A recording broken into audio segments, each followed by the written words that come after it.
तो आज का टॉपिक है हमारा सोडियम बोरोन हाइड्राइड।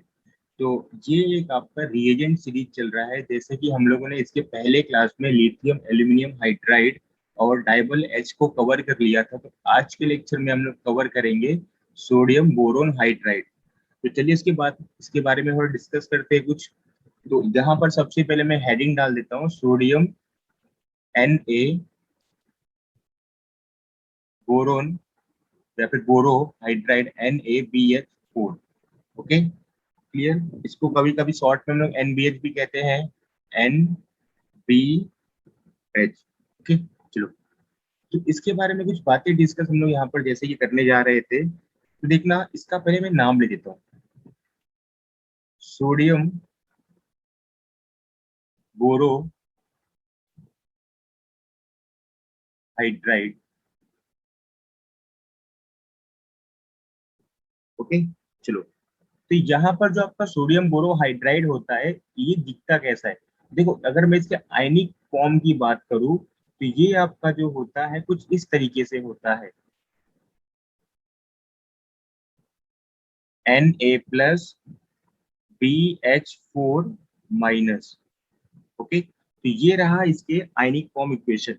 अगली बात ये देखते हैं कि जो आपका सोडियम बोरोहाइड्राइड होता है, ये एक तरह का हाइड्राइड डोनर होता है।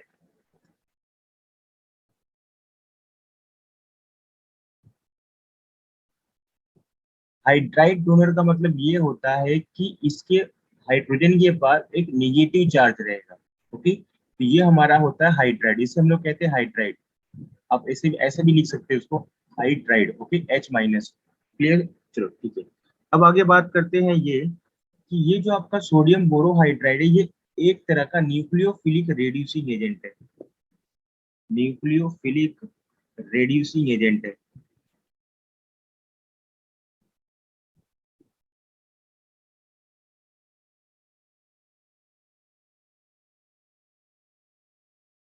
आगे इसके बाद ये देखते हैं कि जो आपका सोडियम बोरोहाइड्राइड है, ये एक तरह का केमो सेलेक्टिव रिएजेंट है। Chemo selective reagent.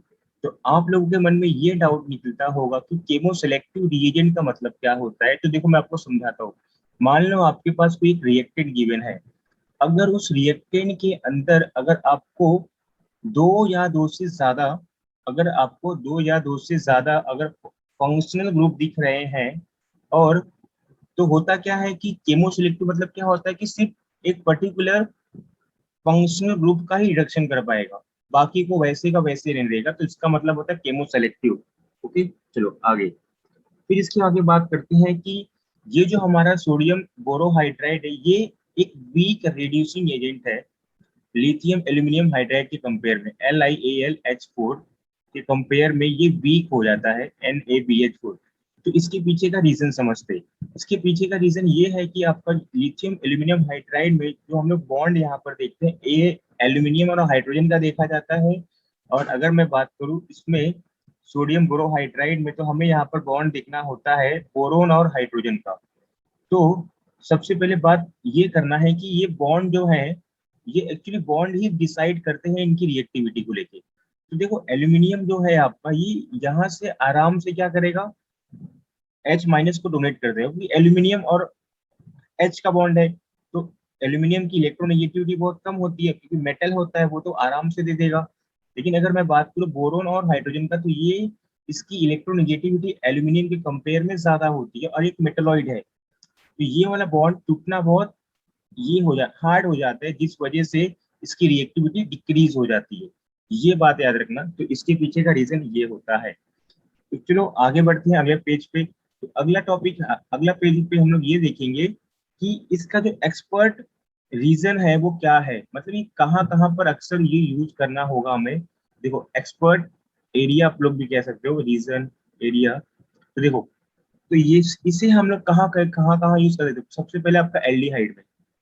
अगर आपको एल्डिहाइड और कीटोन अगर कहीं गिवन है किसी रिएक्टेंट में, तो करना क्या है आपको, इस एल्डिहाइड और कीटोन को आपको कन्वर्ट करना है एल्कोहल्स में। ओके, एल्कोहल में। चलो, और दूसरी बात ये है कि जो आपका एल्डिहाइड होता है हमेशा याद रखना आपको 1 डिग्री अल्कोहल देगा। और बात करूं मैं कीटोन की तो ये आपको हमेशा 2 डिग्री अल्कोहल देगा। क्लियर हुआ? चलो आगे। तीसरी बात ये है कि और किसके लिए काम आता है, तो देखो और ये एसिड हैलाइड के लिए यूज होता है। Acid halide. तो अगला क्वेश्चन आपके मन में ये होगा कि एसिड हैलाइड क्या होता है, तो देखो C double bond O C L, okay, और यहाँ पर भी आपका आर ग्रुप रहेगा, तो इसे हम लोग कहते हैं एसिड हैलाइड। तो अगर आपको ये भी कहीं ग्रुप दिखा, ऐसे कहीं दिखे, तो इनका भी इसका भी क्या होता है, अल्कोहल में ही रिडक्शन होता है, अल्कोहल। ओके चलो, तो ये बातें थी कुछ इसके बारे में, और ये कहाँ कहाँ नहीं करता वो भी हम लोग देख लेते हैं। तो ये ईस्टर का रिडक्शन नहीं कर पाता है, एसिड का नहीं कर पाता है। देखो ये एसिड डेरिवेटिव है, ये एसिड है, प्योर एसिड है। ओके आगे, अमाइड का रिडक्शन नहीं कर पाता है, कार्बन कार्बन डबल बॉन्ड का रिडक्शन नहीं कर पाता है, कार्बन कार्बन ट्रिपल बॉन्ड का रिडक्शन नहीं कर पाता है,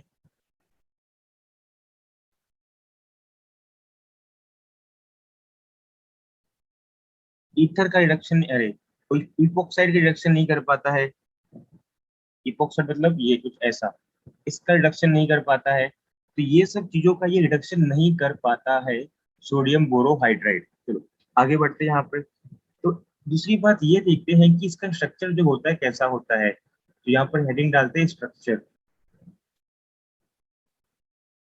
चलो, तो अगर मैं बात करूँ यहाँ पर सोडियम बोरोहाइड्राइड के स्ट्रक्चर की, तो आपको जो सोडियम बोरोहाइड्राइड है आपको कुछ ऐसा दिखता है। ये सेम स्ट्रक्चर होता है एल्यूमिनियम की तरह। तो बी यहाँ पर होगा, माइनस यहाँ पर होगा, एक एच, दो एच, तीन एच,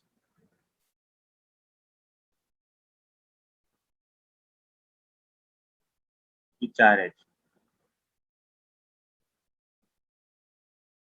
तो ये हमारा होता है सोडियम बोरोहाइड्राइड का। क्लियर? चलो आगे। तो फिर हम लोग ये देखते हैं कि जो हमारा सोडियम बोरोहाइड्राइड है, इसे कहाँ पर मतलब किस तरीके से लिखते हैं।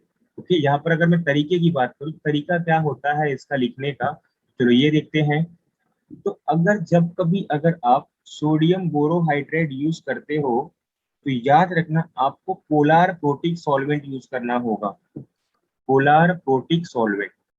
तो अगला क्वेश्चन आपके मन में ये होगा कि पोलार प्रोटिक सॉल्वेंट एक्चुअल में क्या होता है। देखो पोलार प्रोटिक सॉल्वेंट मतलब क्या होगा आपका, कि जिनके पास प्रोटॉन हो, या फिर सिंपल भाषा में मैं कह दूं तो आपको जहां पर H प्लस, जिस सॉल्वेंट से आपको H प्लस डोनेट होते हुए देखिए, वो मेरा क्या हो जाएगा, पोलर प्रोटिक सॉल्वेंट। जैसे आपकी बात, जैसे एग्जांपल की बात करूं, CH3OH, ये हमारा पोलर प्रोटिक सॉल्वेंट हो गया। C2H5OH, ये हमारा पोलर प्रोटिक सॉल्वेंट हो गया।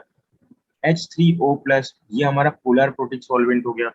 तो ये सब मेरे क्या होते हैं, पोलर प्रोटिक सॉल्वेंट। क्लियर? चलो, तो एक बात याद रखना कि जब भी अगर आप सोडियम बोरोहाइड्राइड को यूज करते हो, तो आपको ये चीजें इनके साथ लिखनी होगी, इनमें से कोई भी लिख सकते हो, ऐसा कोई ये नहीं है कि आप ये ही लिखो, तीनों में से कोई भी लिख सकते हो। ऐसा जरूरी भी नहीं है कि तीन ही होते हैं, ऐसे बहुत सारे होते हैं पोलर प्रोटिक सॉल्वेंट। चलो आगे।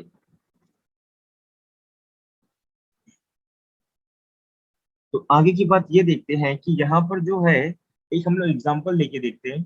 देखो R C double bond O R. चलो, तो एग्जांपल से पहले हम लोग ये देख लेते हैं कि इसके पीछे का मैकेनिज्म कैसे काम करता है ये। चलो, तो यहाँ पर मैकेनिज्म भी डिस्कस कर लेते हैं, जो कि अपने को आएगा तो नहीं, बट एक प्रूफ के साथ मतलब देख लेते हैं कैसा काम करता है। तो देखो आपको यहाँ पर एरो पे दिया होगा NaBH4, ओके, BH3, एक आपका H ऐसा यहाँ पर, और ये आपका माइनस। चलो, तो क्या होगा, जैसे कि हम लोगों ने देखा कि ये आपका होता क्या है, हाइड्राइड डोनर। तो ये वाला अटैक मारेगा यहाँ पर, और जैसे ही यहाँ पर अटैक मारेगा, ये वाला बॉन्ड आपका यहाँ पर शिफ्ट हो जाएगा। तो ये क्या आपको देगा, RCO-,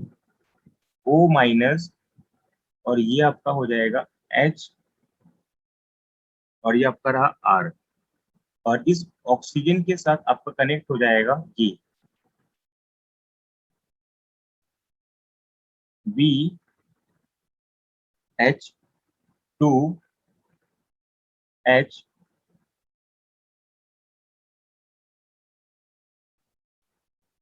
और आपका यहाँ पर Na प्लस। ठीक है, चलो अब यहाँ से आगे बढ़ते। अब क्या होगा देखो, यहाँ पर आगे अगर बढ़ेंगे तो देखो ये वाला जो एच है ना, ये बी का है, याद रखना यहाँ पर, क्योंकि यहाँ पर गलती हो सकती है। देखो, तो अब हमें यहाँ पर क्या करना पड़ेगा, एक अगला लेना पड़ेगा। देखो यहाँ पर सबसे सिंपल सी बात यहाँ पर देखना, अब आगे क्या होगा कि एक और आपका इस तरह, हाँ ये आ सकता है, कीटोन आ सकता है। कैसे? क्योंकि देखो यहाँ पर एक और हाइड्रोजन है, तो अगर मैं यहाँ पर एक और कीटोन लूँ तो यहाँ पर आराम से उसका हो जाएगा रिडक्शन। देखो कैसे होगा देखना, तो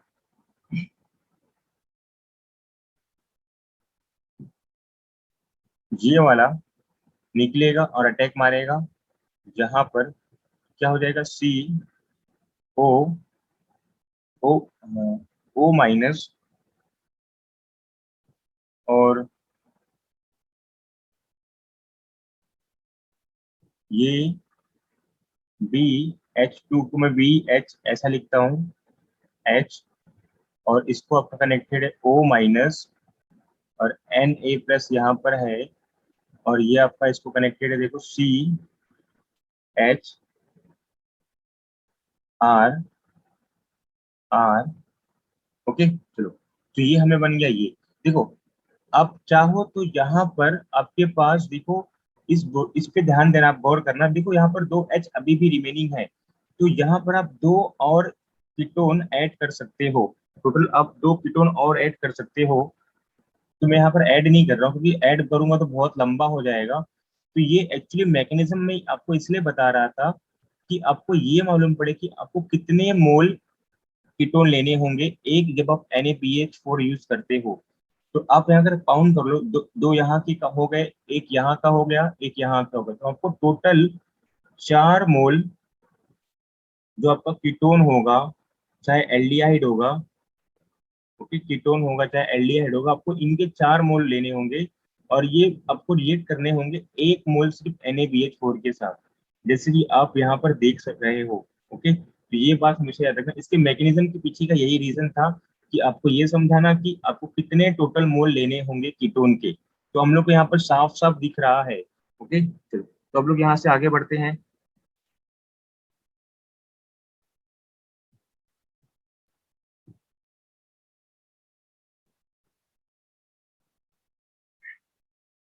चलो आगे ये देखते हैं कि ये किस किस चीजों, किस किस फंक्शनल ग्रुप को कन्वर्ट कर देता है, किस किस फंक्शनल ग्रुप को ये कन्वर्ट करके क्या आपको प्रोडक्ट देगा। जैसे कि हम लोग ने इससे पहले देख लिया था ये कि एल्डिहाइड रहेगा, तो ये कन्वर्ट कर देगा उसको किसमें, अल्कोहल के अंदर, 1 डिग्री अल्कोहल।